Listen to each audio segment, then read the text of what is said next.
네, 안녕하세요. 저는 아트부산의 컨텐츠 파트너를 맡고 있는 안동선이고요.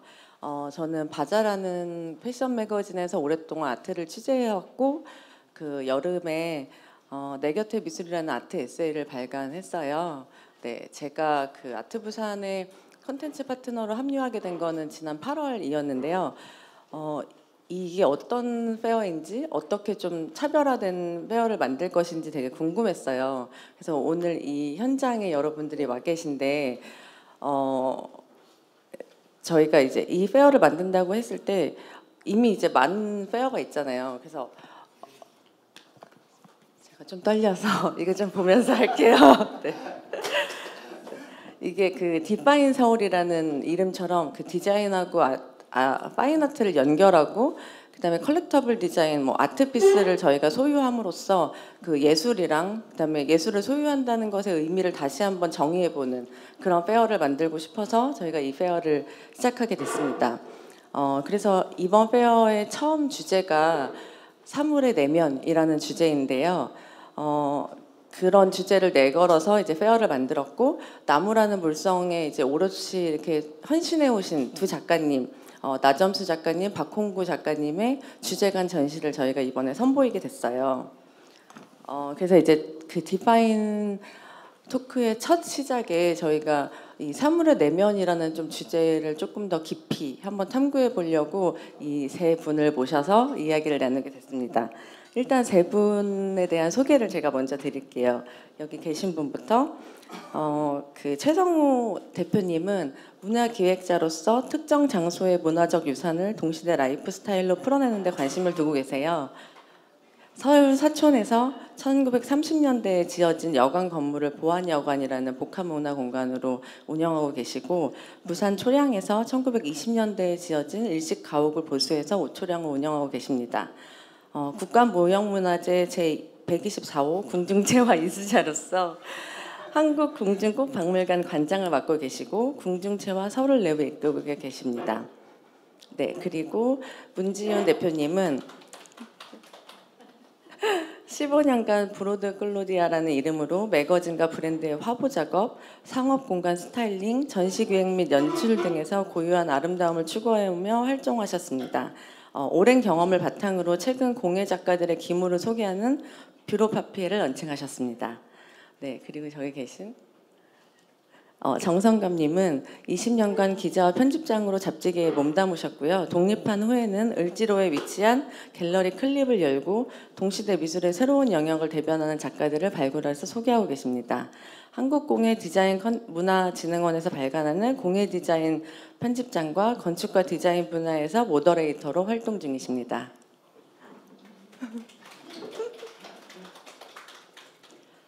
우선 제가 첫 질문을 세 분에게 한번 해볼게요. 이번 그 디파인 서울의 주제가 사물의 내면인데 제가 도록을 제작하면서 그 디파인 서울의 디렉터를 맡은 양태호 대표님하고 이제 사물을 집안에 들인다는 것에 대해서 그리고 사물을 소유한다는 것에 대해서 의미에 대해서 좀 얘기를 나눴어요. 근데 사물을 소유하는 게 그 사물을 만든 사람의 내면까지 공유하게 되는 일이라고, 그래서 단순하게 물건을 소유하는 게 아니라고 그런 얘기를 나눴고, 자신이 무엇을 좋아하고 추구하는지 깊이 생각해보고 사물에 담긴 철학과 내러티브를 살펴보고 나서야 그 사물과 깊이 교감할 수 있다는 얘기를 나눴는데, 세 분은 이 사분의 내면이라는 주제에 대해서 어떻게 생각하셨는지 좀 먼저 얘기 나눠볼게요. 누가 먼저 얘기해 주실래요?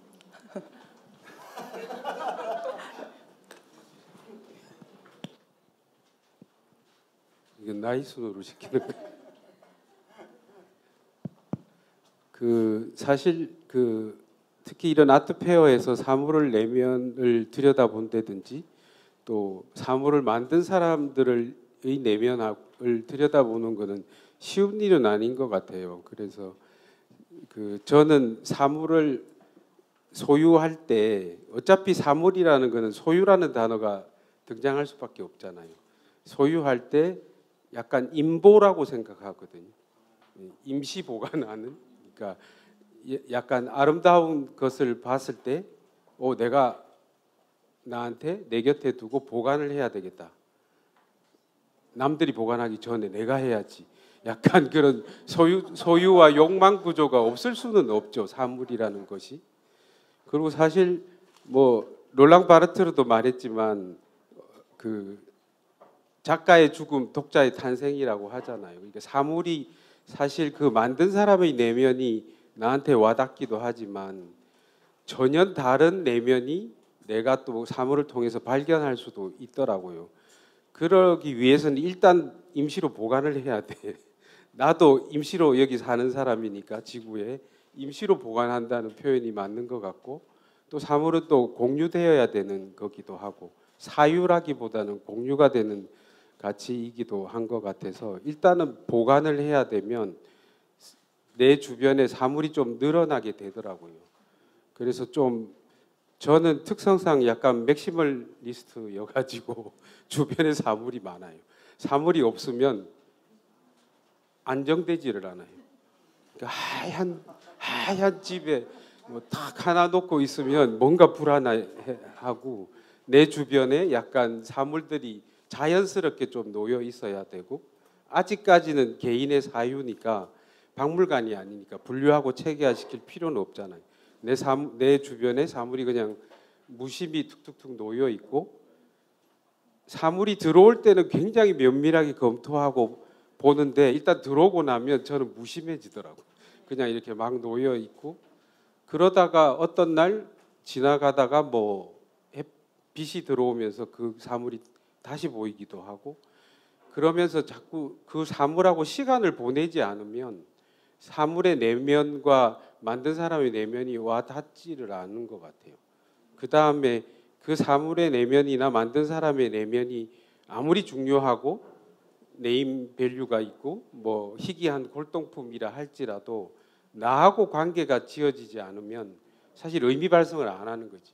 뭐 아무리 비싸고 뭐 아무리 그 레어템이라고 할지라도 내가 거기에 스스로 동화되는 나의 내면과 접속되는 관계가 설정되지 않으면 의미가 없거든요. 그래서 사물의 내면을 본다는 것은 시간을 필요로 하는 일이고, 또한 욕망 구조를 배제할 수는 없죠. 일단 좀 많이 있어야, 이게 아트 페어니까 하는 말이기도 하지만 일단 좀 뭐가 있어야 뭘 하지.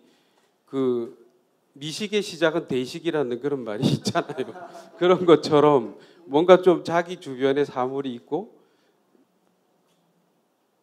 이런 말 해도 되나? 고기를 먹어본 사람이 고기 맛을 안다고.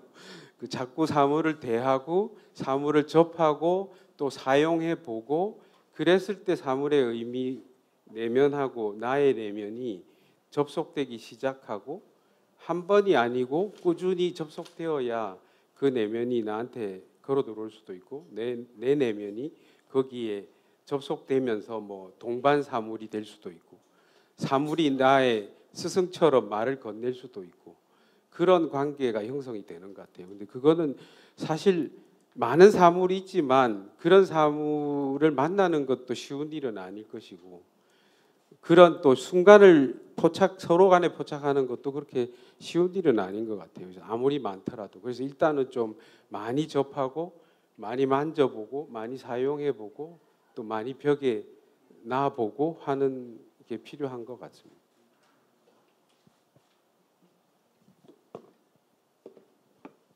네, 네, 안녕하세요. 저는 아까 안 작가님이 소개시켜 주신 대로 공간 연출 개념을 기반으로 화보 촬영이나 상공간 디스플레이, 전시 공간 연출, 광고 세트 제작 이런 일을 하고 있어요. 그래서 필수 불가결하게 그 공간을 이루는 많은 사물들과 인연을 맺고 있는 일을 하고 있습니다. 근데 제가 이 일을 처음 시작한 게 한 15년, 그러니까 횟수로는 지났는데, 그때 제가 공부를 마치고서 한국에 돌아오자마자 제 명함을 직접 만들면서 거기에 이제 어떤 영문으로 문구를 새겼는데,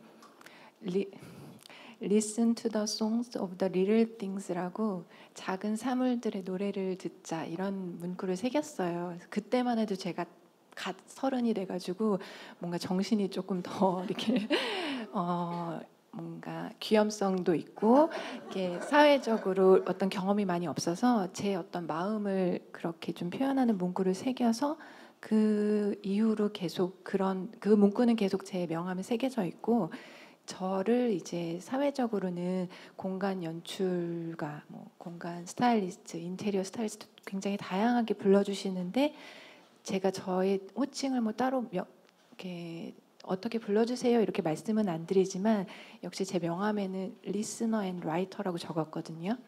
그게 스스로를 작가로 칭한다기보다는 제가 하고 있는 일 자체가 상대가 되는 뭐 조직, 단체, 어떤 뭐 개인이 되든 그 사람들의 이야기를 듣고 그러니까 그 상대 그 조직의 역사가 되는 순간을 함께 기록한다는 의미로 리스너 앤 라이터라고 적었고 코로나 시대를 겪으면서 제가 하나를 더 붙였어요.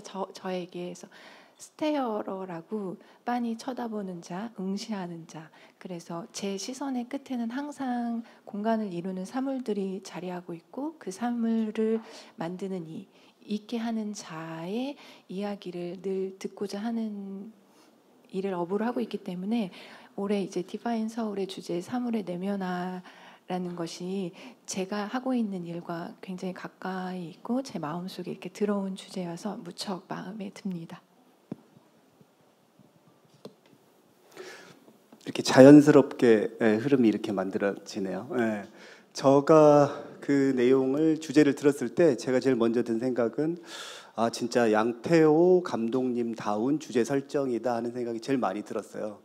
왜냐하면 인터뷰를 하면서 대표님도 몇 번 뵀는데 진짜 깊이 들어가시거든요. 뭐 하나 공예 작품, 그림 작품 샀다고 이제 이야기를 하시면서 그 옆에서 취재를 한 경우도 많았는데 뭐 기법, 작가 뭐 이런 내용은 당연히 들어가고 그 시대적 상황, 흐름 이런 것까지 진짜로 깊이 들어가세요. 그러면서 아마 그렇게 깊은 관계를 맺으면 계속 새로운 세계가 열리잖아요.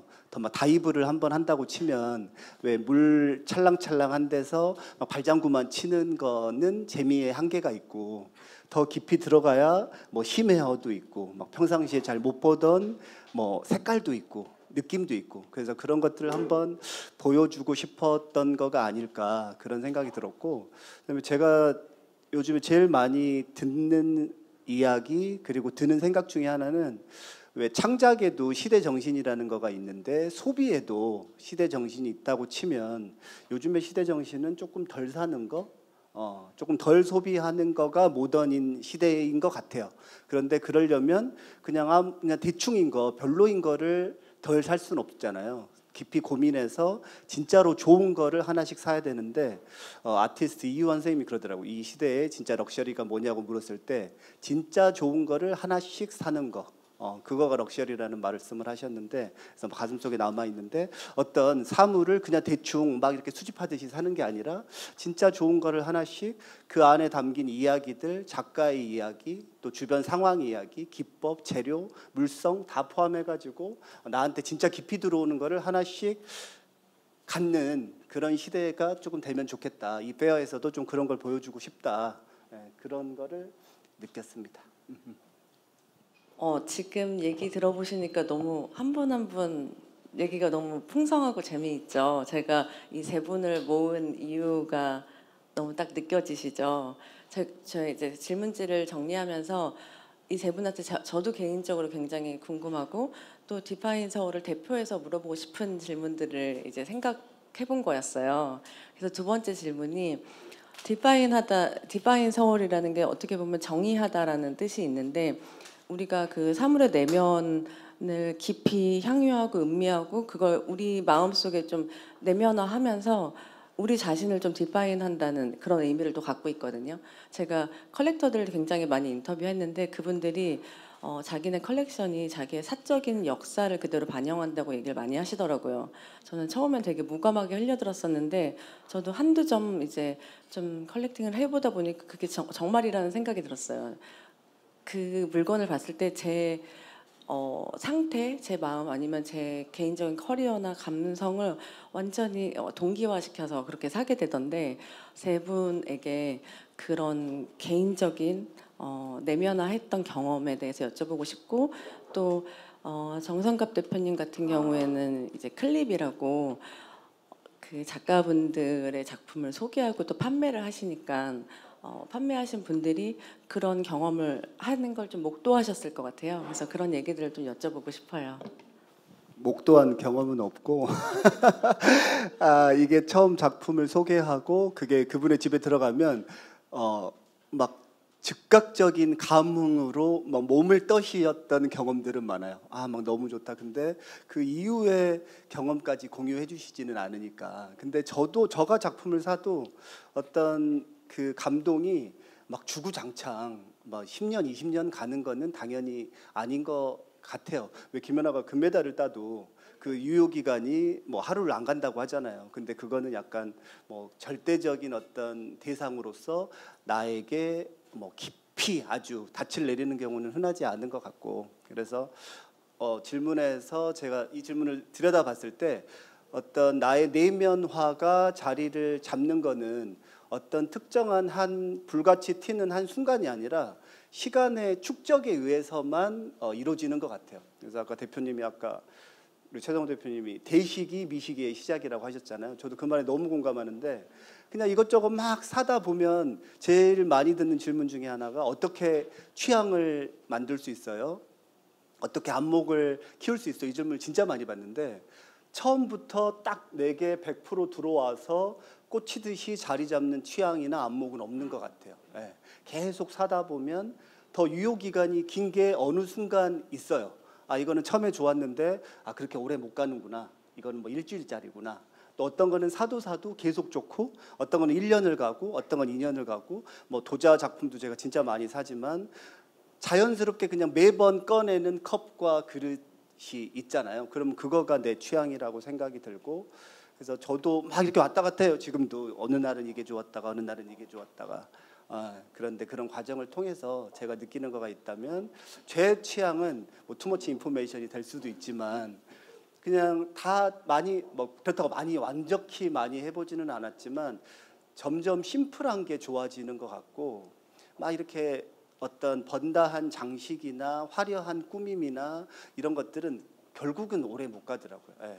자연스럽게 스며들지 못하고 그거를 봤을 때 편안하지가 않고 그래서 자연이 왜 편안하기 때문에 언제나 막 물론 요동칠 때도 있지만 이렇게 미세하게 낙엽 한번 이렇게 뭐 흔들려서 떨어지거나 빛 반짝이거나 그럴 때 우리가 감동을 느끼고 마음이 편안해지잖아요. 사물도 그런 거 같습니다. 그래서 혹시 뭐 빼먹은 얘기가 있나? 그래서 나무로 치면 저는 이무규 작가님이라고 있는데 부산에서 활동하시는 분이거든요. 근데 굉장히 담백한 가구를 만드시는 분인데 담백한 거가 볼수록 빠져드는 매력도 있는 것 같아요. 그래서 진짜 언젠가는 꼭 한번 갖고 싶다는 생각이 들고 그다음에 우일료라고 창덕궁 쪽에 그 공방이자 숍도 갖고 계신 김희경 선생님 도자 있는데 그분 작품은 되게 좀 이렇게 두터워요. 막 도자가 얇으면 진짜 잘 깨지거든요. 그래서 또 막 우리가 뭐 킨츠키도 하고 그러는데 킨츠키도 금방 또 색깔이 변하면 그것도 오래 가는 거는 아닌 것 같고 그래서 굉장히 두터운데 담백하고 어떤 뭐 닭이라든지 새라든지 청화 안료를 사용해서 그런 자연의 그림을 그리기도 하는데 되게 잡고 있으면 편안해요. 온기도 너무 좋고 그래서 그런 식으로 많이 사용하고 경험하면서 나만의 취향이 만들어지는 거 아닐까 그런 생각을 갖고 있어요.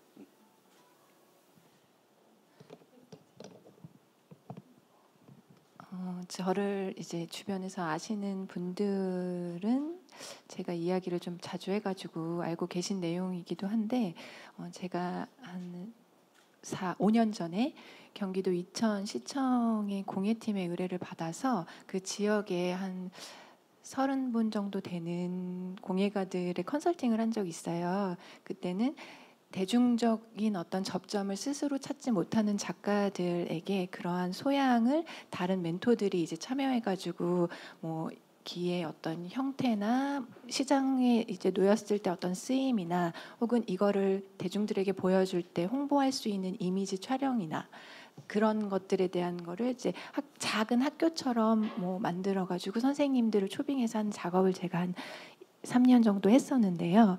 그때 이제 일정이 굉장히 고돼요. 하루를 이천을 내려가면은 공방이 뭐 한 3, 40분 정도 떨어져 있는 작가님들 한 4분 정도의 스케줄을 잡아서 한 공방에 가서 한 4시간 정도, 3, 4시간 정도 대화를 나누고 작업도 보고 하는데 그날 이제 마지막 작가님을 뵙고 밤이 이제 10시가 다 돼 가는데 그분의 컨설팅이 끝나고 나서 그분께서 나도 난데 내 친구 좀 한번 만나봐 줬으면 좋겠다고 이렇게 말씀을 하시더라고요. 근데 제가 이미 그때 이야기도 굉장히 많이 해서 목에서 피가 날 것 같은 그런 상황이었어요. 그래서 선생님 제가 오늘은 너무 좀 시간도 늦고 그래서 다음에 찾아뵐까요? 그랬더니 다음에 뭐 바쁘실 텐데 시간 한번 내주세요 이러는데 제가 그 찰나에 왠지 오늘 아니면 제가 또 마음을 내서 이 프로그램 참가자가 아닌 어떤 분을 또 시간을 할애해서 보는 것 자체가 시청의 이제 운영상 방침에도 조금 어려워가지고 그러면은 오늘 방문을 드릴까요? 이래서 밤에 이제 같이 차를 타고 한 30분 떨어진 그 공방을 가는데 낡은 컨테이너를 개조해가지고 깜깜한 곳에 이제 농가 옆에 컨테이너 작업실에 이제 문을 여는데 그 작가님은 제가 이제 누가 올 건지도 모르시고 친구가 나 누구 손님이랑 같이 갈게 이러니까 그냥 기다리신 거예요. 근데 굉장히 이제 문이 열리자마자 제가 나타나니까 이 사람이 누군지도 모르고 경계의 눈빛을 보내셨는데 제가 그 선생님의 어깨 너머로 벽에 그 작가님의 작업들이 보이는데 갑자기 심장이 쿵 떨어지는 느낌을 받은 거예요. 그날 제 에너지가 정말 바닥으로 떨어졌고 내가 뭐 처음 뵙는 분을 어떤 얘기를 해드려야 되지 이런 마음도 없지 않아 있었는데 흑자 그러니까 검은색 토를 이용한 차도구들을 작업하시는 분이었는데 어떻게 보면 굉장히 그러니까 소박하고 건박한 어떤 공간에 자기의 어떤 작업들이 그냥 쭉 모여 있는 그 모습이 제가 너무 심장이 빨리 뛰어가지고 선생님과 이제 소개를 하면서 얘기를 하는데도 집중을 잘 못하고 기물만 계속 보면서 선생님 오늘은 제가 너무 늦었으니까 몇 가지 기물을 제가 구입을 했어요. 가서 좀 보고 싶어가지고 하고 제가 시간을 내서 다시 찾아뵐게요. 이렇게 돌아와서 그 기물들을 보는데 그때 당시에는 제가 차를 전혀 마시지 않았었어요. 뭐 유럽의 홍차나 이런 것 같은 티백으로 마시는 거지 지금처럼 차 음용에 대한 차 문화에 대해서 관심도 별로 없었고 그럴 여유가 없었는데 이 기물이 내 눈에는 굉장히 잘생기고 멋있는데 쓰임이나 어떤 이런 거에 대해서는 제가 모르는 상태에서 판단할 수가 없어서 그 이후로 차 선생님을 찾아가서 이 다구를 이용해서 저를 수업을 해주실 수 있는지를 부탁을 드리고 그때부터 이제 그 선생님과의 인연이 시작돼서 한 5년간 작업을 꾸준히 제가 지켜보기도 하고 어떤 뭐 커미션 워크라고 해서 부탁을 드리기도 하고 선생님이 계속 뭐 물때와 뭐 어떤 디자인을 바꿔가시면서 저에게 의견을 구하시면 저도 제가 아는 선에서는 최대한 이렇게 말씀을 드리면서 서로 이렇게 조력을 하는 대화를 나누는 관계가 형성이 됐어요. 근데 이게 단순히 경제적인 어떤 그런 개념보다도 저에게 이 작은 그래서 제가 다관을 챙겨왔는데요. 그러니까 이게 정말 손바닥 안에 들어가는 그냥 흙덩어리로 만든 건데 선생님 죄송해요. 감사해요. 그러니까 이만한 이제 오브제인데 이 검은 빛이 제 마음에 너무 한 번에 들어온 거예요. 근데 제가 지금껏 살면서 검은색이 제 삶에 있어서 1순위가 된 적이 단 한 번도 없었어요. 뭐 평소에 입고 다니는 옷도 그렇고 현장에서 색을 유연하게 쓰는 걸로 저희 팀을 정의해야 하는 분들이 많으신데 검정색은 거의 써본 적이 없었는데 제 삶에 침범하듯이 정말 침공하듯이 들어온 검정색이고 이 검은색의 정의를 이 선생님의 작업으로 다시 받아들였거든요. 그러니까 어떤 누군가 뭐 예술을 하든 공예를 하는 디자인을 하는 어떤 만드는 이의 작업으로 우리가 받을 수 있는 가장 큰 영향 중에 하나가 이런 것 같아요. 저에게 전혀 일어나지 않을 법한 어떠한 일들, 어떠한 요소들이 느닷없이, 그리고 앞으로는 저에게 이 검은색이라는 것은 이 이천의 소사요 김진환 선생님의 이 기물로서 영원히 기억될 것이기 때문에 이러한 경험이 저에게는 안 작가님의 질문에 답으로 좀 준비해봤습니다.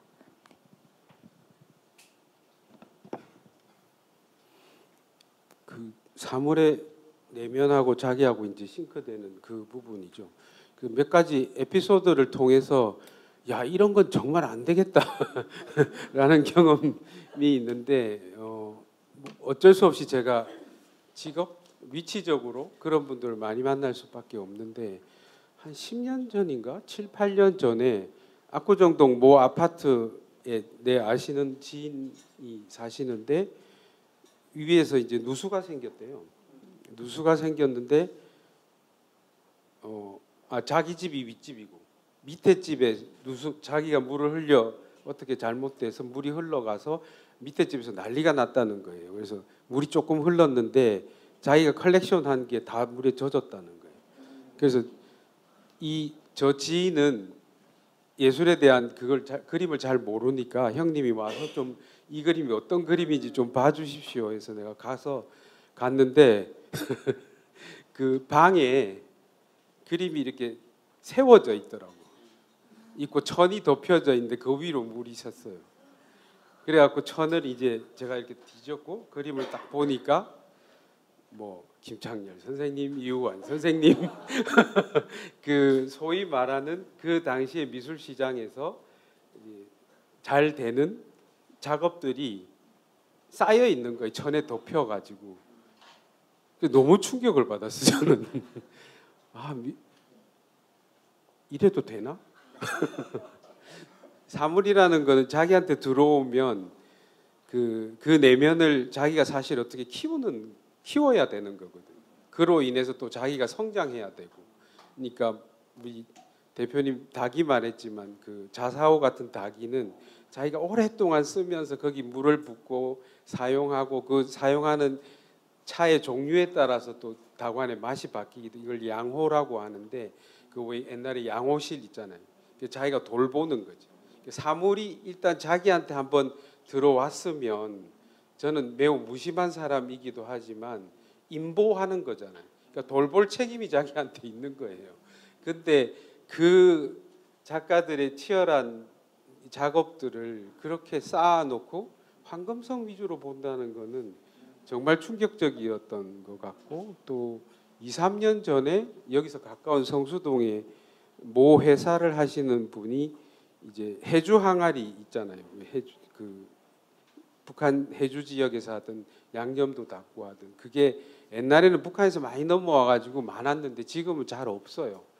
그래서 그 해주 항아리 전체 컬렉션을 좀 팔고 싶다고 해서 제가 가서 봤는데 건물의 4층하고 옥상층이 전부 해주 항아리예요. 한 35,000점이 있는데 왜 우리 정보화 시대에 정보가 너무 많으면 정보가 없는 거와 똑같은 것처럼 사물이 너무 많으니까 요새 말로 투마치인 거지. 투마치 정도가 아니고 그러니까 사물에 그 사람이 눌려 있는 듯한 사물에 지배당하고 어쩔 줄을 모르는 거죠. 왜 옛날에 미국의 정크 아트가 쓰레기 때문에 망했잖아요. 정크 아트라는 컨셉 자체를 추구하지만 전시 마치고 나면 그 쓰레기를 처리를 못해서 정크 아트가 망한 것처럼 사물이 사람을 누르기 시작하면 그게 재화이든 물량이든 이런 느낌 때문에 그렇다는 느낌을 받았고요. 마지막 에피소드는 작년 일인데 모 옥션에서 그 성물이 어마어마하게 나온 적이 있어요. 그래서 나온 적이 있는데 그래서 용인 모 지역에 갔더니 정말 성물이 제가 말했던 이런 대한민국에 참 대단하신 수집가들이 많은 것 같아요. 성물의 정도가 뭐 5톤 트럭 50대 60대를 해도 안 될 정도의 성물이 나왔는데 옥션에서 대규모로 팔렸음에도 불구하고 아직도 많은 거예요. 그래서 가서 보면서 이분이 평생을 이제 박물관을 하려고 성물을 모으신 분인데 왜 파시냐고 이거를. 그랬더니 이 사물이 자기한테는 가치가 있는 건데 이제 연세가 많으시니까 다음 세대에 관심이 없다는 거지. 자녀들이 거기에 관심이 없는 거예요. 그래서 사물을 소유한다는 것은 아까 말씀드린 대로 돌보고 보호해야 되는 거고, 사물은 어쨌든 반영구 혹은 영구적인 거잖아요. 우리는 사라지더라도, 그나 우리나 같은 흙이긴 하지만 우리는 사라지더라도 사물은 지상에 남아서 계속 영속적으로 될 건데, 동시대적 현세적 가치만 봐서는 자기 내면만 싱크해서는 어렵다는 생각을 그때 많이 느꼈어요. 그래서 이게 다음 세대에 자기가 사물을 가지고 있으면 나는 영원하지 않으니까 사물은 영원할 건데, 이게 다음 단계로 어떻게 가야 되느냐도 고민을 해야 그 사물의 내면과 돌봄을 영속적으로 아름다운 가치를 사실 전달하는 일이기도 하거든요. 사물을 소유한다는 것이. 그래서 그런 부분들에 대한 좀 사물에 대한 책무감은 좀 과한 것 같고 뭔가 좀 그 돌봄에 대한 의식이 단순히 자기 개인의 소유만의 것이 아니라는 그런 것들이 여러 가지 면에서 좀 필요한 것 같지 않나라는 생각이 들었습니다. 굉장히 재밌는 정말 드라마틱한 그런 에피소드가 많이 나왔는데, 조금 더 내밀한 얘기를 한번 해보면, 그 지금 문지은 대표님이 소개해주신 그 소사유 저도 몇 점 소유하고 있는데, 제가 그걸로 이제 차를 마시고 하면서 느꼈던 건, 저는 되게 촉각에 예민한 사람이구나. 저한테 세상을 가장 뭐랄까 본질적으로 처음으로 이렇게 대면하는 게 촉각이구나라는 걸 되게 느꼈어요. 그 소사유 도기가 컬러도 그렇지만 되게 뭐랄까 뜨뜻미지근해요. 그 온도가 뭐 뜨겁지도 차갑지도 않아요. 그러니까 저는 되게 세상을 그렇게 살고 싶고, 그런 게 저한테는 정말 따뜻한 거구나라는 걸 느꼈었는데, 제가 제가 갖고 싶은 컬렉션에 항상 영순위가 금동불이거든요. 그래서 그거 갖고 싶다고, 왜 리움이나 뭐 국박이나 이런 데 가면 이렇게 있잖아요, 작은 금동물들이. 근데 그게 정말 극도로 구하기가 어렵대요, 특히 한국 금동물은. 그래서 그 얘기를 제가 최성호 대표님한테 했더니, 지금 장준호 작가, 조각가랑 그 방가사유상을 레플리카로 만드는 작업을 하고 계시대요. 그러면서 예약 구매를 걸어라. 그래서 제가 예약 구매를 걸고 몇 달 후에 그거를 샀는데, 그 금동불이 이거거든요. 되게 작아요. 20분의 1 사이즈예요. 그래서 제가 작가님한테 왜 이렇게 작게 만들었냐고 하시니까, 정말 좋은 조각은 이렇게 쥐어봐야 된대요. 촉각으로 느껴야 된대요. 그러면서 지금 21세기의 가장 아름다운 조각이라고 할 수 있는 이 아이폰, 저희가 손에서 놓고 있지 않잖아요.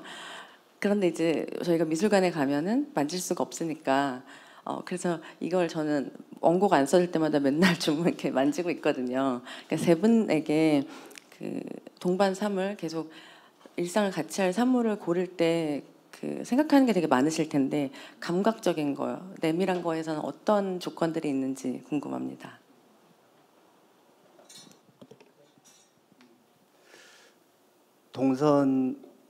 동선님께서 촉각에 대해서 얘기해 주셨는데, 저도 제일 요즘 많이 느끼는 거가 촉감이에요. 근데 촉감의 힘이랄까, 어떤 매력이랄까, 이런 걸 많이 느끼는데, 우리가 왜 뭐 좋은 잡지나 사진이나 뭐 핀터레스트나 등등등 해서 멋진 풍광의 인테리어의 집이나 공간을 보잖아요. 근데 그냥 딱 한눈에 와 진짜 멋지다 싶은 것들은 시각적으로 당연히 멋지기 때문에 그런 생각이 들 텐데, 이 꼴을 촉감이 좋은 것들인 것 같아요. 최고의 소재, 나무가 됐던 뭐가 됐던. 그런데 그 우리가 만져보지 않았지만 그게 고스란히 느껴지는 건 거죠. 그래서 제가 뭐 스테이나 이런 것들도 가는 것들도 굉장히 좋아하는데, 돌아보면 또 가고 싶은 곳이 있고 또 안 가고 싶은 곳이 있는데, 안 가고 싶은 곳을 결정하는 결정적인 거는 굉장히 작은 포인트고, 그거가 촉각으로 연결된 경우도 되게 많아요. 이를테면 되게 좋아하는 곳이고 풍경도 좋고 뭐 가구도 좋고 다 좋은데, 화장실 바닥이 약간 왜 꿀렁꿀렁하다고 그래야 되나? 뭐 높은 산 같은 데 지어가지고 왜 그런 시스템을 완벽하게 갖추기가 쉽지 않잖아요. 특히 화장실 같은 경우는, 욕실 같은 경우는 배수나 이런 것도 신경을 써야 되니까. 근데 그거를 샤워를 하러 들어갈 때 이렇게 딱 그 밟았을 때 그 느낌이 미묘하게, 이거는 발바닥으로 밟았는데 바로 여기랑 그냥 직결되는 것 같아요. 예. 그래서 조금 저도 모르게 무의식적으로 조금 덜 찾게 되고, 그래서 촉각이 정말로 인간에게 중요한 것 같고, 그렇기 때문에 건축가 최욱 소장님이나 이런 분들은 그 밟는 계단 이런 것도 최고급 소재로 나무나 뭐를 사용하던 그렇게 하고, 내 감각을 환기시키기 위해서 뭐 첫 번째 올라가는 계단만 다른 소재를 쓴다든가, 그다음에 두 번째 올라가는 계단부터는 또 일관된 소재로 통일한다든가 이런 거가 있고, 저도 그런, 왜 이렇게, 저는 한옥에 살거든요. 그래서 계속 뭐 한옥이 좋다, 한옥이 좋다, 뭐 자연의 집, 뭐 공예적인 집 맨날 얘기하는데, 가만 생각해 보면 한옥의 소재가 나무고 돌이고 기와고, 그런데 그것들의 공통점은 만지고 있으면 촉감이 좋다는 거예요. 예. 물론 시각적으로도 좋지만 만지고 있으면 따뜻하고 오래됐고 푸근하고 두텁고 어떤 온기가 있는 것 같고. 근데 이거는 뭐 어떤 특정 소재를 미워하거나 비방할 건 아니지만, 플라스틱 같은 경우는 변하지도 않고 어떤 온기를 담보하지도 않고 그렇잖아요. 그래서 그런 것들에는 조금 매력을 못 느끼는 것 같고, 그리고 다랑아리 우리가 계속 얘기하는데, 그것도 물론 시각적으로 뭐 어머니의 품 같고 뭐 누이의 뭐 같고 막 이 수사들이 있잖아요. 다랑아리 하면 나오는. 근데 다랑아리가 좋은 진짜 이유 중에 하나는, 이렇게 어깨를, 이렇게 그 듬직한 어깨를 이렇게 쓰다듬을 때 진짜 뭐 안기는 것 같고 푸근하고 그 촉감에 있는 것 같아요. 예. 그래서 어떤 물건을 내 안에 들일 때 시각적인 걸 당연히 먼저 보시겠지만, 거기서 그냥 0.5mm만 조금 더 들어가서 이 촉감까지 나에게 다이렉트로 전달이 되는구나, 그거를 캐치하고 그거를 드릴 수 있으면 굉장히 성공적인 컬렉션이 되지 않을까 싶고, 내 안에 들어오는 사물들의 유효 기간도 자연스럽게 길지 않을까, 그런 생각을 하고 있습니다. 전 정 편집장님이 말씀해 주신 내용이랑 같은 개념일 수 있는데, 저는 제가 하고 있는 일의 특성이랑 또 맞닿아서 저는 시각화된 촉각에 굉장히 예민한 것 같아요. 그러니까 비주얼을 만들고 뭐 화보를 촬영하고 많은 관객들이 와가지고 어떤 공간에서 바라보이는 그 전시품 혹은 상공간에 왔을 때 소비자들이 와가지고 어떤 상품들을 볼 때 놓여 있는 배치와 그것들이 이렇게 곁하는 물성들에 관해서 오랫동안 이제 일을 하다 보니까 직접 제가 손을 대서 만지는 거는, 저는 연출을 하거나 촬영을 할 때 직접 만지지만 이거를 이제 최종적으로 접하는 이들에게는 그 촉각까지는 이렇게 전달하지 못할 수 있어서, 제가 이제 예를 들면 눈으로 봤을 때 무언가 그 겉하고 있는 껍질이 꺼끌꺼끌해가지고 만지면은 손끝이 무언가 느낌이 올 것 같은 그런 도자기가 있고, 그 옆에는 약간 더 뭐 무광의 유리인데 그렇다고 뭐 이렇게 너무 매끄러운 게 아니라 약간의 입자가 있는 것 같고, 그러니까 시각으로 촉각을 전달하는 일을 조금 이렇게 좋아하는 것 같아요. 그래서 선택을 할 때도 혹은 작가들이나 디자이너들의 그 물건들, 사물들을 제가 이렇게 받아올 때, 선택할 때 그것이 가장 큰 역할을 하고 있고, 이거에 이제 기인한 것 중에 하나가, 제가 개인적인 얘기로는 한국에서는 불문학, 인문대에서 불문학을 전공을 하고 전공을 아예 바꿔서 프랑스에 가서 실내 건축과 디자인 전공하는 학교로 갔어요. 그러니까 아예 교양부터 해가지고 모든 수학을 다시 해야 되는 거였는데, 그때 이제 제가 학교를 다니면서 느꼈던 거는, 나란 사람은 아무것도 없는 상태에서 무언가를 만드는 것에는 어려움이 있는 사람이구나라는 걸 느꼈어요. 같이 이제 학교에서 친구들과 함께 이렇게 수업을 듣고 할 때도 제가 뭐 저의 그러니까 단점은 그런 거라고 하면은 저의 탁월한 능력이라고 이제 학교에서 선생님들이 평가해 주신 거는 공동 작업에서 친구들이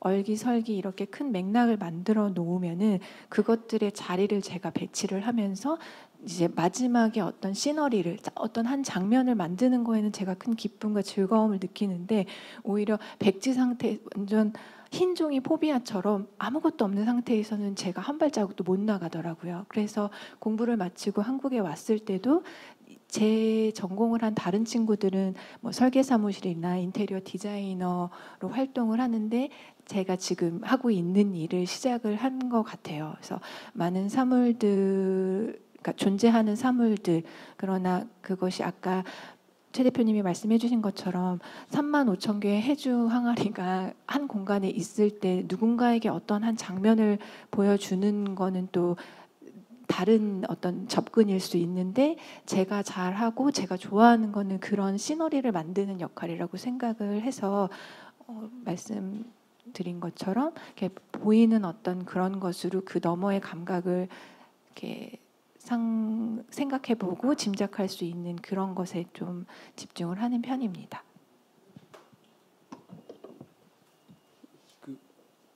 그 촉각은 뭐랄까 그 굉장히 개인적인 거잖아요. 은밀하고 내밀한 경험. 그러니까 소유하지 않으면 못 느끼잖아요. 촉각과 후각은. 그 시각적인 거는 전시를 가서 봐도 같이 이렇게 비주얼적인 건 볼 수 있는데 촉각은 사실 액자 안에 있으면 못 느끼고 하는 거잖아요. 그래서 그게 약간 취향의 세계의 그레이드로 따지면 좀 더 높은 그레이드인 것 같아요. 그래서 먹는 것도 오늘 왜 자꾸 먹는 얘기를 하지? 먹는 것도 먹는 거 굉장히 취향이잖아요. 그래서 뭐 프랑스 그 급식 껑틴에서는 이런 거를 해요. 그러니까 당근을 이렇게 원형으로 썰고 채를 썰고 깍둑 썰고 그 다음에 이렇게 썰은 다음에 같은 재료를 맛을 보라고 하는 거거든요. 그러면서 혀의 미감을 키우는 거고 함부로 자기 몸에 아무거나 넣지 않는다는 그런 거를 훈련시키는 거잖아요. 그런 것처럼 촉각은 사실 컬렉션이나 사물에 있어서 후각은 뭐 더 상위적인 개념으로 본다면 촉각은 정말 그 개인만이 느낄 수 있는 소유해야지만이 느낄 수 있는 것 같아요. 그래서 지난주에 에피소드를 이야기해야 되는데 그 심사정 아시죠? 조선 심사정 그 화백의 그림이 보통 한 30cm, 40cm 정도 되잖아요. 그 왜 배 하나에 선비 둘이가 타고 매화 꽂고 어마어마한 풍랑 속에 선비들이 유유자적하게 앉아 있는 그림 있잖아요. 그 다들 좋아하시는 그 심사정 그림이 보통 30cm, 40cm거든요. 그런데 지난주에 제가 심사정 그림을 2m짜리를 봤어요. 두 장을 그 아직 세상에 공개가 안 된 걸 봤는데 봤죠. 모 호텔 방에서 봤는데 이제 그러면서 저는 심사정의 그림이 뭐 화재가 뭐 저기 월계화가 있었고 뭐 원앙이 있고 바위가 있고 대나무가 있고 그 점보다 그 천이 가지고 있는 그 느낌, 그러니까 생명주에다 그걸 그렸는데 적어도 250년 이상 된 거잖아요. 그 촉감이 주는 그 느낌이 그래서 아무리 우리가 이런 걸 영인본으로 만들어서 놓더라도 그 오리지널이 가지고 있는 그 천의 텍스처의 미세한 느낌과 그 원앙이 번져나가는 뭐 풀이 그려졌을 때 거기 스며 들어가서 나가는 자세히 볼 수 있는 거는 소유자만이 할 수 있는 행위인 것 같아요. 그래서 촉감은 아마 컬렉션의 가장 극상위적인 경험이지 않을까라고 하고 에피소드를 또 이야기하면 에피소드를 준비한 건 아닌데 왜 이렇게 에피소드를 자꾸 촉각 이야기를 하니까 그 몇 년 전에 김은영 선생님 댁을 갔었는데 그 간송미술관 세상에 다랑아리가 응접실 바닥에 그냥 놓여 있는 거예요. 그래서 내가 이런 다랑아리를 어떻게 이렇게 놓고 계시냐고 하니까 원체 뭐 많이 가지고도 계시고 그래서 그게 이제 결국 촉각과 자기 사물이 가까이 있을 때 느낄 수 있는 아우라만. 근데 그 이후에 2년 있다가 갔더니 아크릴을 덮어 놓으셨더라고요. 그러니까 손자 손녀들이 하도 뛰어다니니까 너무 불안해서 그랬댔는데, 그러니까 그 아우라가 사라져 버리는 거잖아요. 아크릴이라는 벽면에 갇혀서 그 공기감과 촉각과 이런 것들이 뭐 만져야만 촉각이 아니고 자세히 들여다볼 때 촉각을 느낄 수도 있잖아요. 그래서 그건 아마 컬렉션 하는 사람들만이 느낄 수 있는 그 고유의 권한이기도 하고 그런 것 같아요. 저 얘기하다 보니까 시간이 거의 다 돼서 제가 마지막 질문을 하고 혹시 질문이 있으시면 받도록 할게요. 지금 다랑아리 얘기가 엄청 많이 나와서 그 저희가 특정 사물을 통해서 자신하고 자신의 예술 세계를 디파인하는 사람 하면 김한기가 아닐까 생각이 드는데, 그분이 자기를 항아리 귀신이라고 할 정도로, 그렇게 자주 할 정도로 달 항아리를 좋아했고 달 항아리라는 말을 이렇게 만든 사람인데, 달 항아리에 대해서 되게 복잡한 마음이 들어요. 왜냐하면 굉장히 이제 그 컬렉션의 어떤 가장 모두가 좋아하는 그 희귀템이 되고 모두가 사고 싶어하는 게 되면서, 저는 이제 어디서 당하라를 보면 저거 누구 작품이고 얼마에 샀지? 어느 갤러리 샀지? 이런 생각밖에 안 들거든요. 어떤 사물이 그런 식으로 약간 자본시장의 어떤 마케팅 효과 아니면 대중 효과 이런 데 노출하게 되면 우리가 그 본래 그 사물에 대해서 갖고 있던 아우라는 없어지게 되는 것 같은데, 이게 제 잘못, 제 사물은 잘못이 없죠. 이거는 저의 생각의 잘못일 수도 있는데 그런 현상들, 그런 세태를 많이 보셨을 것 같아서 세 분은 그런 거에 대해서 어떻게 생각하시는지 좀 여쭤보고 싶어요.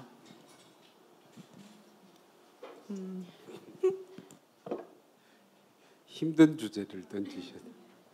다랑아리는 뭐 사용 용도나 일단 오리지널 다랑아리가 지구상에 그렇게 많이 존재하지는 않잖아요. 그래서 한국 전통미를 볼 때 다랑아리를 통해서 한국의 전통미, 한국 장인 정신의 어떻게 보면 미증류 같은 그 아주 그 한 방울 남은 그 최고의 결정체 같은 걸로 말을 해서, 저는 뭐 그런 걸 보는데 전혀 이견의 의지 없고, 시장 속에서 그게 하는 것도 전혀 뭐 너무 좋은 매체이기 때문에. 그런데 이제 창작자들의 입장에서 봤을 때는 이제 그 시장에서 만든 그 가치들을 바라볼 수밖에 없기 때문에, 젊은 창작자들이 전통에 있는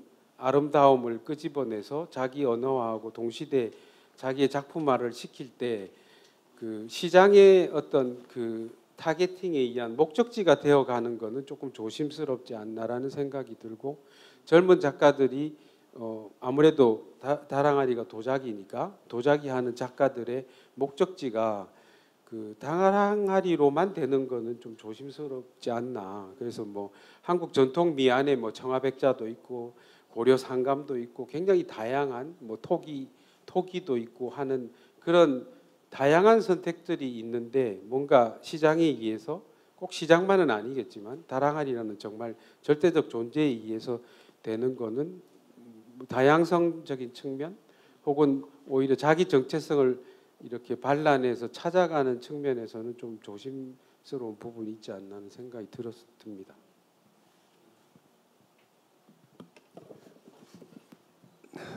동선님하고 우리가 한 1년 됐나? 한번 술을 마시면서 한 얘기가 있어요. 친한 사람들끼리 이렇게 먹는 술자리였는데 한 사람이 조금 삐딱해요. 그래가지고 막 시비만 계속 걸어.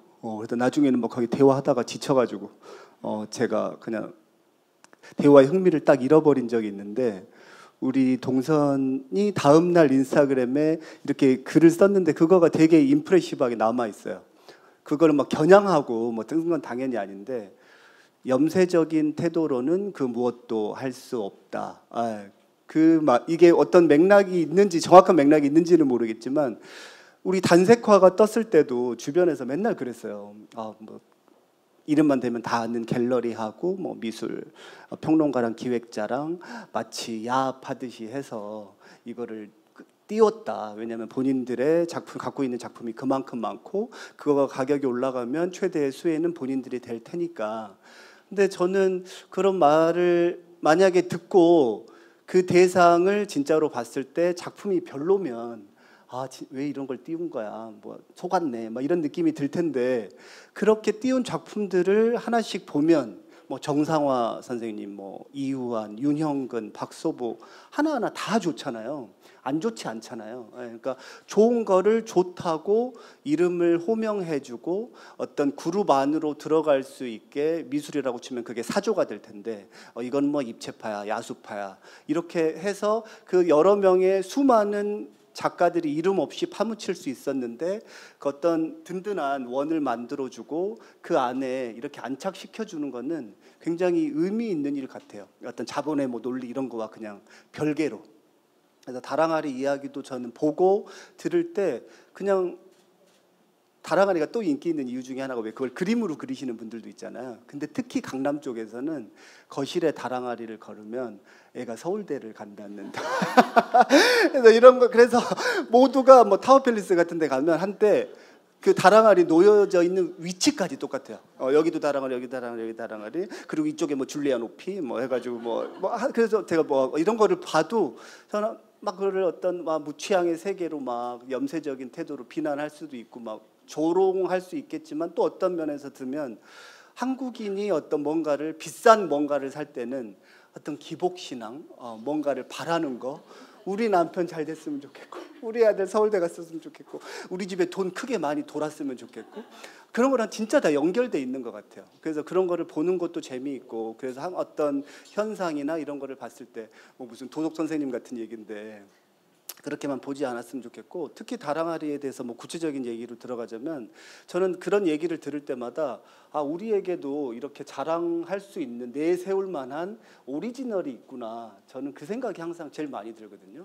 일본은 채색, 색깔을 진짜 화려하게 칠하는, 정교하게 칠하는 그런 채색자기로 유명하고, 중국은 다 아시는 것처럼 뭐 다랑아리 정도의 크기는 뭐 아무것도 아니고 막 진짜 거인처럼 막 항상 크기로 그냥 쐐기를 박아버리는 타입인데, 한국은 그냥 무심하게 아무 채색도 안 했어. 자세히 보면 또 살짝 이질러져 있어. 근데 막 정교하게 만들다가 이쯤이면 됐어 그냥 하고 그냥 툭 놔버려. 그렇기 때문에 안 질리고 그윽하고 계속 빨려들듯이 바라보게 되고. 근데 이런 아무것도 없는 민무늬 도자는 전 세계에 우리나라밖에 없거든요. 그렇기 때문에 세계의 유명한 건축가들, 뭐 미술사가들이 들어와서 이 다랑아리를 보고 가서 너무 행복하다, 뿌듯하다, 이게 한국의 미감의 어떤 아이콘이다, 이런 얘기를 하는 거고. 그래서 뭐 굳이 돈 많은 사람들이 어떤 막 또 띄웠네 뭐 그렇게까지 생각하지 않고 그냥 좋은 쪽으로 내 선에서 즐기다가 그게 내 취향이 안 맞으면 대표님 말씀하신 것처럼 저도 막 이런 세계에 있다가 한 번씩 고미술을 보여주시잖아요. 뭐 족자나 뭐 옛날 그림이나 그런 거 보면 진짜 모던해요. 그 옛날에 막 진짜 몇 세기 전에 그려진 그림인데 진짜 당장 가고 싶을 만큼 정치가 있고 풍치가 있고, 근데 어떤 그 생략들을 툭 해버려가지고 다 시 같고, 그래서 그런 것들 좀 긍정적으로 생각하면 내가 더 많은 것들을 가질 수 있고 그 대상들의 내면도 더 깊이 들어가서 보실 수 있는 것 아닐까, 그런 생각을 갖고 있습니다. 저도 짧게 마무리로 얘기를 드리면은 저는 예를 들면 그 공예가 어떤 이제 컬렉터들에게 이제 와서 더 사랑받는, 요즘에 각광받는 이렇게 대상이 되고 있고, 그러면서 그 전에 이 시장에 없었던 이들의 이렇게 시선이 유입이 되는 거에 대해서는 저는 굉장히 긍정적으로 바라보는 편이기는 해요. 그래서 작가들 실질적으로 작업을 해서 기물을 이렇게 내보이고 그것이 또 어떤 구매와 소비로 이어지는 것이 결국에는 작업하는 이들이 계속 작업을 유지할 수 있는 유일한 방법이기도 해서, 다만 제가 아까 말씀드렸던 소사여 선생님과 차도구에 대해서 이야기를 할 때 선생님이 그러시더라고요. 자기는 차도구가 너무 사치품이라고 생각이 드신다는 거예요. 자기가 만들지만 그 이야기가 나왔을 때 가격을, 그러니까 이 작업을 만들어서 제가 이제 소비자들에게 이렇게 선보이려고 할 때 가격을 결정을 하는데 선생님 어느 정도로 생각하시냐, 제가 그거를 준해가지고 이렇게 판매를 하고 싶어요. 그러면서 이거에 대한 이견이 굉장히 늘 있었어요. 한 2, 3년 동안은 선생님이 말씀하시는 가격과 저는 선생님보다는 더 많은 작가들의 기물을 시장에서 많이 보니까 이 정도 연차에 이 정도의 미감을 만드시면 선생님 이만큼은 받으셔도 될 것 같은데요. 감히 말씀을 드리면은 선생님은 자기 소비 수준에 이 정도면 너무나 충분하고, 혹시 이 가격이 시장에서 낮다고 생각이 들어서 누군가가 더 용기를 내서 가질 수 있으면 자기는 그것만으로도 너무 고마운 일이다라고 말씀을 하셔서 그 이야기를 늘 기저에는 저도 깔고는 있지만 소개하는 입장에서는 선생님의 작업하는 시간이나 뭐 앞으로 작업하실 수 있는 그런 유한한 것 때문에 이렇게 가끔씩 더 설득을 할 때도 있는데, 다랑아리 같은 경우는 차도구보다도 훨씬 더 잘 만드실 수 있는 분들이 더 적기도 하고, 또 그것을 구입하고 소비할 수 있는, 소유할 수 있는 이들도 숫자상으로 보면 굉장히 적은데, 저는 개인적으로 소유를 모두가 다 하지는 못하지만 향유를 하는 거는 더 많은 이들이 할 수 있다고 생각을 하거든요. 그래서 많은 이들이 다랑아리를 작업해서 시도를 하고, 그것이 뭔가 시장의 흐름에 내가 이렇게 편승해가지고 나도 좀 뭔가 유명해지고 싶고 뭔가 금전적으로도 이렇게 보장을 받고 싶어라는 마음이 있다 한들 저는 그것도 비난할 수는 없다고 생각이 들어요. 그렇게 하면서 그 다랑아리라는 이름을 몰랐던 분들이 훨씬 더 이렇게 저변을 넓혀서 들어볼 수도 있는 것이고 라고 말하지만, 이러면서도 제가 다랑아리가 4개나 있네요. 반전. 네, 네. 근데 저는 물론 제가 이렇게 소유하고 혼자서 보는 것도 있지만 뭐 변이라면은 이제 전시 공간이나 화보 촬영할 때 늘 이렇게 많은 이들이 볼 수 있게 하는 거니까. 근데 이제 소유와 어떤 향유의 개념에 있어서 저는 항상 그 많은 이들이 향유할 수 있도록 제가 하는 일에서 가치를 찾으려고 해요. 한동안은 너무 소비를 조장하고 상업적인 필드에서 여러분 이거 너무 멋있지 않아요? 이거 하나 집에 꼭 들이셔야 되는데 라는 약간 호스트 같은 그런 역할을 하는 게 아닌가?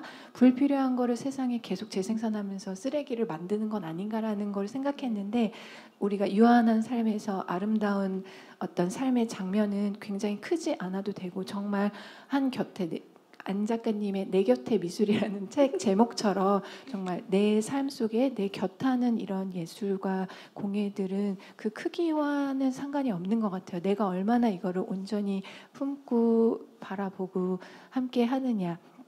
그러니까 최 대표님께서 인보하는 것처럼 내가 곁에 하는 동안 돌보고 사랑하고 그러면서 제 삶이 더 윤이 난다고 생각을 하기 때문에 그러한 개념으로 받아들이고 있습니다. 감사합니다. 저희가 질문을 받을 시간이 있을까요, 승엽님? 마무리해야 되죠. 네.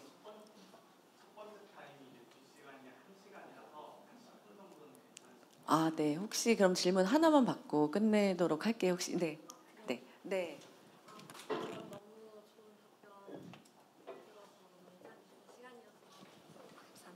감사하다는 말씀 드리고 싶고요.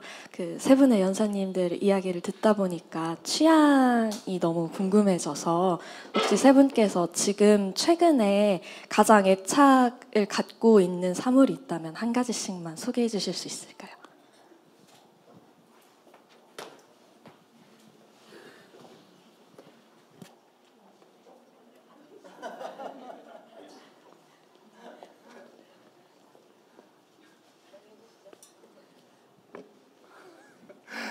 제가 원래 엉뚱한 대답인지 모르겠는데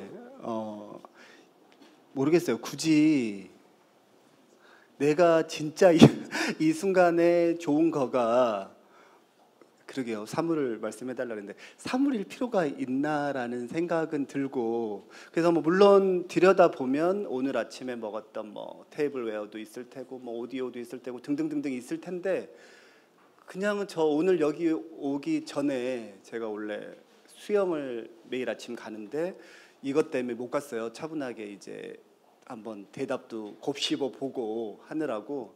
그래서 작은 마당, 한옥 마당에 캠핑 의자에 앉아가지고 답변을 정리하고 있는데 가을이잖아요. 오늘 날씨 조금 또 추워지잖아요. 갑자기 한번 이렇게 휘잉 크게 바람이 불더니 그 집 뒤에 있는 큰 나무에서 낙엽이 진짜 막 영화 속 그것처럼 막 이렇게 후두둑 떨어지는데 저는 진짜 감성적인 사람이거든요. 예.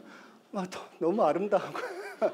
그 순간이. 그래서 막 또 바로 핸드폰 꺼내가지고 사진 찍는데 그 순간은 이미 없어지고 그러면서 아 이렇게 계절은 자연은 정말 아름답구나. 그리고 제가 예전에 쓴 글 중에 진짜 두고두고 좋을 거는 자연밖에 없겠다라는 글을 쓴 적이 있는데 뭐 진짜 동떨어진 질문이라 죄송한데 굳이 사물이라고 항상 어떤 삶을 남의 삶을 나의 삶을 이런 거에 이렇게 꽂히듯이 그것만 강조하기보다는 어떤 주변의 뭐 공기의 흐름 무슨 말이야 쉽네 자연 뭐 바람 낙엽 이런 거, 너무 형이상학적으로 이런 것까지도 나에게 그러잖아요. 사물이 뭐 영감의 원천이라고 막 얘기하고 그러는데 사실 사물에만 한정짓지 말고 사물로부터도 자유로워질 때 어떤 진정한 행복이 시작되는 거 아니에요? 아니 두 분도 답을 고르시고 있는 것 같아서 답변을 하느라고 하다 보니까 괴발세발 이상한 얘기가 편집장님 말씀하신 거 생각할 수 있었어요. 제가 저에게 주변인들이 선물을 할 기회가 있으면 굉장히 어려워해요. 제가 없는 게 너무 없고 있는 것도 또 너무 많이 있기 때문에. 근데 얼마 전에 제가 독립을 해서 혼자 집을 이렇게 살게 되었는데 저랑 가장 친한 친구가 이제 외국에서 떨어져 살고 있어서 지윤아 집 이사했는데 내가 너한테 뭐를 줘야 될지 모르겠다. 그래서 어떤 게 필요한 것도 없고 사실은 물건이 워낙 많으니까 그래서 둘이서 한 2주 동안을 계속 그래 내가 정말 필요한 거 없어지지 않고 내가 평생 갖고 갈 만한 거를 생각해 볼게. 그걸 너에게 부탁하고 싶어라고 했는데 그거를 제가 모카솜 이불로 한 거예요. 그래서 그 베를린에 있는 친구가 하만에 있는 모카솜 농장 모카솜을 이제 따시는 분께 연락을 드려가지고 햇솜 이제 10월에 나온 햇솜으로 이불을 지어가지고 저한테 보내줬는데 그게 제가 이제 날씨가 좀 처져가지고 이불 커버는 저희 어머니가 명주에다가 실크로 이렇게 옛날 이불처럼 한식으로인데 얇게 그렇게 만들어 주셔서 그거를 이제 꺼내서 덮기 시작하는데 정말 친구와 엄마가 저를 이렇게 덮어주는 것 같은 그런 느낌이 들더라고요. 그래서 요즘에 애착을 갖고 있는 사물은 이불입니다. 어려운 질문. 한 10년 전인가 그 일본 갔을 때 그 나고야에서 1시간 반인가 2시간에 일본 건축 박물관이 있어요. 그 건축 박물관 그러면 보통 상상하는 게 왜 건물 안에 설계도가 있고 뭐 이런 건데 그게 아니고 이분은 한 개인인데 그 일본 전역에 있는 집을 수집을 한 거예요. 집을 수집해서 한 17만 평 정도 되는 땅에 그 집을 수집해서 놓은 거예요. 뭐 예를 들면 뭐 홋카이도에 있는 양조장. 왜냐하면 양조장도 지역마다 다르잖아요. 그 다음에 뭐 방앗간, 뭐 그 다음에 뭐 사무라이의 집, 막 이래서 이거 뭐 수집의 극치 아니에요, 극치? 그 집 자체를 수집한. 근데 그걸 보면서 약간 뭐랄까 집이 자기가 원래 있던 장소를 떠나면 그 박제화 되는구나라는 걸 느꼈어요. 그 프랑스 중부 지방의 그 보아뷰쉐라고 그 뭐죠? 그 스위스의 의자 만드는 회사 비트라 오너 말고 회장님이 프랑스 중부 지방의 보아뷰쉐라는데 한 27만 평 정도 되는 땅에 거기도 이제 뭐 쿠마겐코의 유럽 최초의 건물 막 이렇게 집을 수집을 해 놓으셨거든. 남미의 뭐 대나무 집 뭐 이런 거. 그 다음에 일본에 있는 집을 하나 또 뜯어가지고 놓고 했는데 뭔가 보면서 너무 경이롭고 좋은데 이게 장소를 떠나서 있으니까 뭐가 이상한 거잖아요. 집이라는 것은 그 오랫동안 집이 가구 같다라는 한옥이 특히 가구 같다는 사람들이 많은데 그 한옥이 오롯이 가지고 있는 그 내부적 시간뿐 아니라 그게 오랫동안 있었던 그 골목을 들어가는 어기라든지 뒤에 대나무 숲이라든지 이런 장소성이 굉장히 중요하거든요. 그래서 그런 거를 어떻게 만들 수 있을까? 떨어져 나온 사물을 가지고 그 사물이 가지고 있던 원래의 장소성과 시간성을 어떻게 할 수 있는가가 사실 굉장히 숙제이고 고민인 것 같아요. 애착이라기보다는 그래서 뭐 저는 차 공부를 또 하기 때문에 그 차 다기를 수집하고 나면 다기라는 것이 굉장히 개인적인 퍼스널한 도구이기도 하지만 그게 공유의 도구이거든요. 그래서 그거를 어떻게 그 공유시키고 그 다음에 어떤 장소에 놓이고 어떤 맥락을 가져가고 하는 거에 대한 고민이 있는 것 같아요. 그래서 뭐 아까 다랑아리를 통해서 한국 전통미에 대한 이야기를 했지만 사실 한국 전통미를 이야기한다는 게 너무 어려운 일이잖아요. 근데 그냥 자기화된 자기가 해석되고 자기한테 와닿은 미에 대한 이야기를 하는 거는 할 수 있거든요. 무라카미 하루키가 노에 대한 이야기를 하려면 그냥 굴튀김에 대한 이야기를 쓰라라고 하듯이 그냥 너무 거시적인 이야기를 하면 힘드니까 아주 자기한테 와닿은 이야기만 하다 보면 거기에 이제 그 사물을 통해서 우리가 공유하고 있는 가치와 자기가 주장하려고 하는 아이덴티티가 묻어가야 되는데 그걸 어떻게 구성해서 보여줄 수 있을까라는 게 요즘의 고민인 것 같아요.